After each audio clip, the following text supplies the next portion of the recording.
ज्ञानाञ्जनशलाकया चक्षुर्मीलितं येन तस्मै श्रीगुरुवे नमः। वसुदेवसुतं देवं कंसचाणूरमर्दनं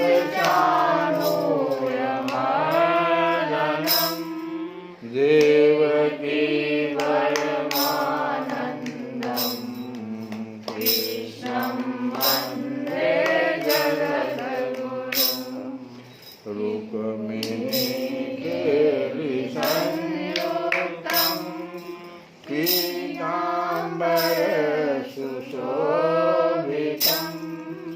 अवाप्ततुलसीगन्धं कृष्णं वन्दे जगद्गुरुं। हे कृष्ण करुणा सिन्धु दीनबन्धो जगत्पते गोपेश गोपिकान्त राधाकान्त नमस्तुते। तप्तकाञ्चन गौराङ्गी राधे वृन्दावनेश्वरी वृषभानुसुते देवी प्रणमामि हरिप्रियं। श्रीकृष्णाय वासुदेवाय हरये परमात्मने प्रणतक्लेशनाशाय गोविन्दाय नमो नमः। हम लोग कल की कथा में सुन रहे थे नारद जी का संवाद जो भगवान श्री राम के साथ हुआ था। उसमें नारद जी भगवान से काम क्रोध लोभ ये सब जो मोह के प्रबल सेनापति है उनकी चर्चा, साथ में उससे बचने के उपाय के बारे में भगवान नारद जी से बता रहे थे। आगे आज हम लोग गीता जी में भी अर्जुन के साथ जो भगवान कृष्ण का संवाद है, उसमें भी इस पर एक दो श्लोकों में चर्चा की गई है कि किस प्रकार से ये जो प्रबल शत्रु लोग हैं मोह के, इनकी उत्पत्ति कैसे होती है। लोगों का प्रश्न भी है कि थोड़ा इस पर और भी विशेष प्रकाश डाला जाए। तो भगवान कहते हैं अर्जुन से कि ध्यायतः विषयान् पुंसः संगः तेषु उपजायते। ध्यायतः चिंतन करते हुए, विषयान इंद्रिय विषयों का, पुंसः मनुष्य की, संग आसक्ति, तेषु उन इंद्रिय विषयों में, उपजायते विकसित होती है। ध्यायतः विषयान् पुंसः संगः तेषु उपजायते, और संगात संजायते कामः, कामात् क्रोध अभिजायते। अभिजायते मन प्रकट होता है। तो इंद्रिय विषयों का चिंतन करते हुए कैसे कैसे उत्पन्न होता है। तो इंद्रिय विषयों का चिंतन करते हुए मनुष्य की उनमें आसक्ति उत्पन्न हो जाती है। इंद्रियों का विषय क्या है? आँख का, कान का, जिह्वा का, सभी का। तो 5 ज्ञान इंद्रियां हैं, 5 कर्म इंद्रियां हैं। तो इंद्रिय विषयों का चिंतन करते हुए मनुष्य की उनमें आसक्ति उत्पन्न हो जाती है, और ऐसी आसक्ति से ही काम उत्पन्न होता है। संगात संजायते कामः, आसक्ति से विकसित होती है काम, इच्छा, और फिर काम से क्रोध प्रकट होता है। तो 2 प्रबल सेनाओं की चर्चा यहाँ हुई, और इन दोनों के उत्पन्न होने का भगवान स्रोत भी बता रहे हैं कि इंद्रिय विषयों का चिंतन जो मनुष्य हमेशा करते हुए रहता है, उसमें जो आसक्ति उत्पन्न होती है, यही से शुरू होती है। आसक्ति से काम उत्पन्न होता है, और फिर काम से क्रोध प्रकट होता है, और क्रोधात् भवति सम्मोहः, सम्मोहात् स्मृति विभ्रमः, अस्मृति भ्रशांत बुद्धिनाशः, अबुद्धिनाशात् प्रणश्यति। प्रणश्यति माने अधः पतन हो जाता है, बुद्धि के विनाश होने से। तो क्रम बहुत अच्छा है कि क्रोधात् भवति सम्मोह। अब क्रोध तो उत्पन्न हो गया, काम से पहले वो काम हुआ, काम से क्रोध हुआ, और क्रोध से ही पूर्ण मोह उत्पन्न होता है। अब सबसे पहले मोह अपने सेनापतियों को बुला लेता है।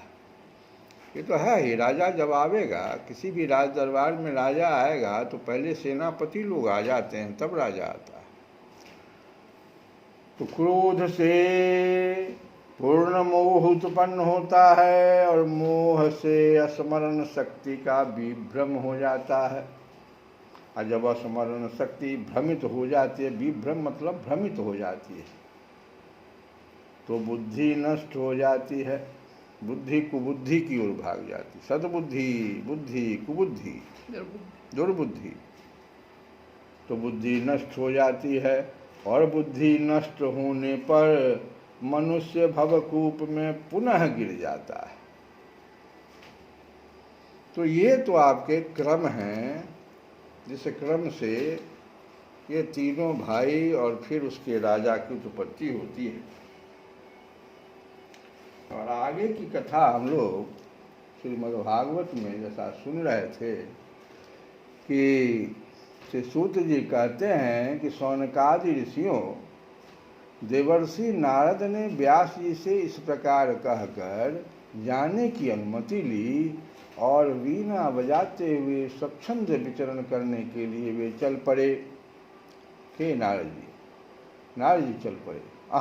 ये देवर्षि नारद धन्य हैं, क्योंकि ये सारंग पानी भगवान की कीर्ति को अपनी वीणा पर गा गा कर स्वयं तो आनंद मग्न होते ही हैं, साथ साथ इस त्रिता तप्त जगत को भी आनंदित करते रहते हैं। श्री शौनक जी ने पूछा, सूत जी, सर्वज्ञ एवं सर्वशक्तिमान व्यास भगवान ने नारद जी का अभिप्राय सुन लिया, फिर उनके चले जाने पर उन्होंने क्या किया? अब व्यास जी ने क्या किया? जब नारद जी चले गए तो यही प्रश्न है जो शौनक जी ने सूत जी से पूछा। तो सूत जी ने कहा, श्री सूत जी ने कहा कि ब्रह्म नदी सरस्वती के पश्चिम तट पर सम्या प्रास नाम का एक आश्रम है। वहाँ ऋषियों के यज्ञ चलते ही रहते हैं।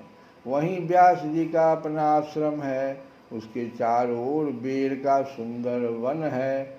उस आश्रम में बैठकर उन्होंने आचमन किया और स्वयं अपने मन को समाहित किया।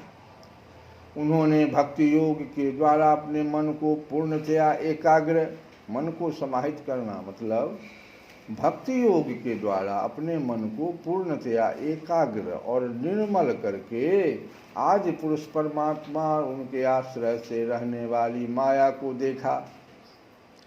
इसी माया से मोहित होकर यह जीव तीनों गुणों से अतीत होने पर भी अपने को त्रिगुणात्मक मान लेता है और इस मान्यता के कारण होने वाले अनर्थों को भोगता है। इन अनर्थों की शांति का साक्षात साधन है केवल भगवान का भक्ति योग, परंतु संसार के लोग इस बात को नहीं जानते। यही समझकर उन्होंने इस परमहंसों की संहिता श्रीमद्भागवत की रचना की। इसके श्रवण मात्र से पुरुषोत्तम भगवान श्री कृष्ण के प्रति परम प्रेममयी भक्ति उत्पन्न हो जाती है, जिससे जीव के शोक, मोह और भय नष्ट हो जाते हैं। उन्होंने इस भागवत संहिता का निर्माण और पुनरावृत्ति करके इसे अपने निवृत्ति परायण पुत्र श्री सुखदेव जी को पढ़ाया। माता जी का समय है, हम लोग एक माता जी का गीत गा लें। सबहक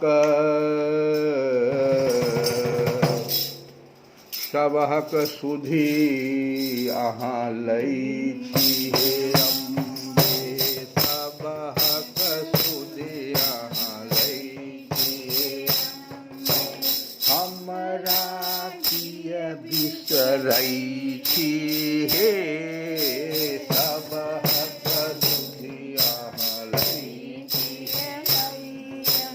हमरा किय बिसरई छी हे, सबहक सुधी अहाँ लई छी।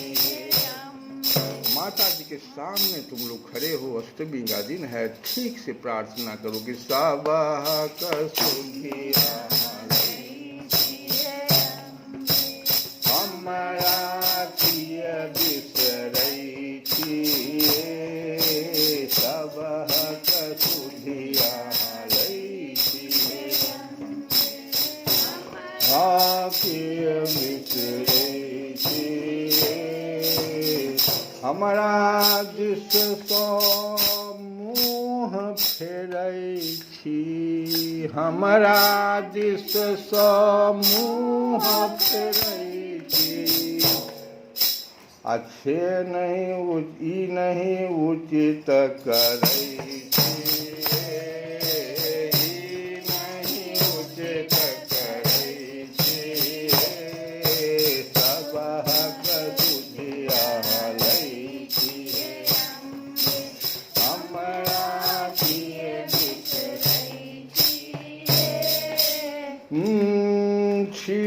जगदम्बा जग अवलंबा छी, जगदम्बा जग अवलंबा। तारिणी शरण बनै छी, तारिणी शरण बनै छी। जगदम्बा जग अवलंबा, तारिणी शरण बनै छी, तारिणी शरण बनै छी। क्षण क्षण पल पल ध्यान करै छी, क्षण क्षण पल पल ध्यान करै छी।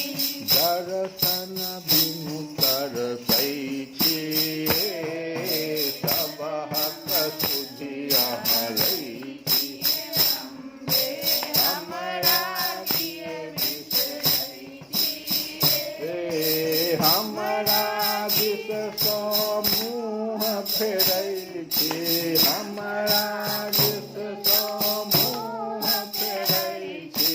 ई नहीं उचित करै छी, ई नहीं उचित करै छी।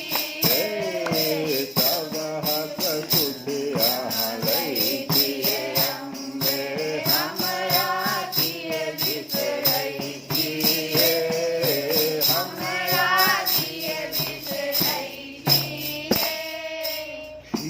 हम पुत्र